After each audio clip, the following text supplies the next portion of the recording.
भगवान राम का घर में ताला पड़ा। इसलिए बाबा साहेब अम्बेडकर के संविधान को याद करो। सभी भाइयों बहनों से मैं कहना चाह रहा हूँ, अपने अपने बच्चों को शिक्षा दीजिए, अन्यथा आपका समाज, आपका जो जहां बड़े थे वहां नहीं बनेगा। इसलिए हमने सोचा खुद चलते पद चिन्हों पर खुद पद चिन्ह बनाते हैं।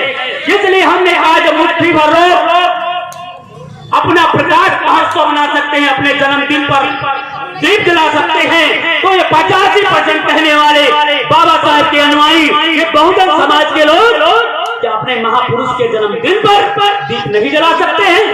क्या झंडा नहीं लगा सकते हैं?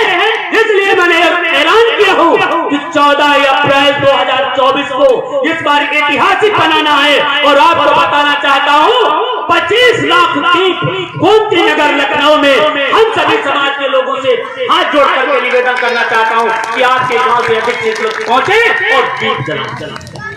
अगर नहीं पहुंच पा रहे हो तो अपने जोश से रहता हो, जोश अवकाशी हो।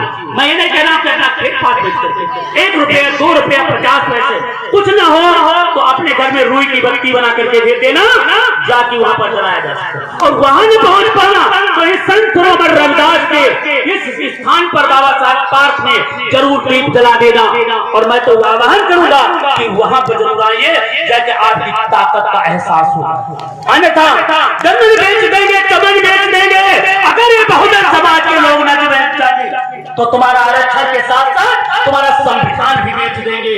अन्यथा आने वाली पीढ़ी, आने वाली लड़के आपको गाली देंगे, क्योंकि बाबा साहब तुम्हें आजाद कर गए और तुम गुलाम बना के जा रहे हो।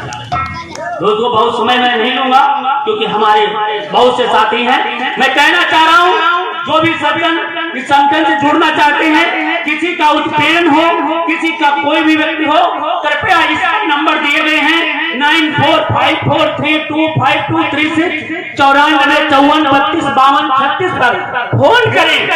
मैं आपके यहाँ लखनऊ से आने में जितना समय लगेगा सबसे पहले थाना अध्यक्ष से मैं पूछूंगा कि ये बताइए कि मुकदमा क्यों नहीं लिखते। आपको बताना चाहूंगा दादा गांव महदूद नहीं है, एक मुरौवा खेरा गांव पड़ता है, जहां पर ब्राह्मणों ने एक दलित के घर में घुस करके मारा था।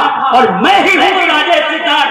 आपके यहाँ से पता नहीं कितने नेताओं ने फोन किया कि मुकदमा नहीं लिखा जाना चाहिए। मैं जाकर के राम भक्त से कहा था, जाकर रसो था राम प्रकाश, हमने कहा मुकदमा लिखोगे। मुकदमा रात में लिखा गया और हम 1 हफ्ते के अंदर उसको ट्रांसफर करवा दिया। तो दोस्तों मेरी ताकत नहीं है, ये आपकी ताकत है, संगठन की ताकत है और हमारे समाज की ताकत है। इसलिए समाज के भाइयों मैं बताना चाहता हूँ, एक बात और बताना चाहता हूँ। हमारा सनातन धर्म भी कहता है, पंडित जी कह रहे थे कि जरा जो पंडित लिखते हैं जरा इसको साफ कर दीजिए। पंडित क्यों लिख रहे? पासिर और पंडित का लिखा इसके पीछे आपका एक शास्त्र कहता है, बौद्ध धर्म कहता है, सनातन धर्म कहता है, अन्य शास्त्र भी कहते हैं कि जन्मते शूद्र कर्मते ब्राह्मण। जो जन्म से शूद्र सभी पैदा होते हैं मगर पढ़ लिख जाते हैं तो वो ब्राह्मण हो जाते हैं। इसलिए आज से पंडित प्रतिपासी हो गए हैं। मैं चमारपुर में हिंदू व्यवस्था के अनुसार पैदा हुआ था मगर पढ़ लिख करके गया हूँ, विशिष्ट बीएड कर गया हूँ। तो मुझसे कोई शास्त्रार्थ करेगा तो मैं करने तैयार हूँ। इसलिए पंडित राजेश कुमार सिद्धार्थ। और दोस्तों आगे क्यों लगाते हो, पीछे भी लगाते हैं। इसके पीछे भी उद्देश्य है क्योंकि बाबा साहब हमारे वंशज थे, इसलिए हम उनसे भी ऊंचे हैं। इसलिए मैं अपने आगे पंडित पहले लगा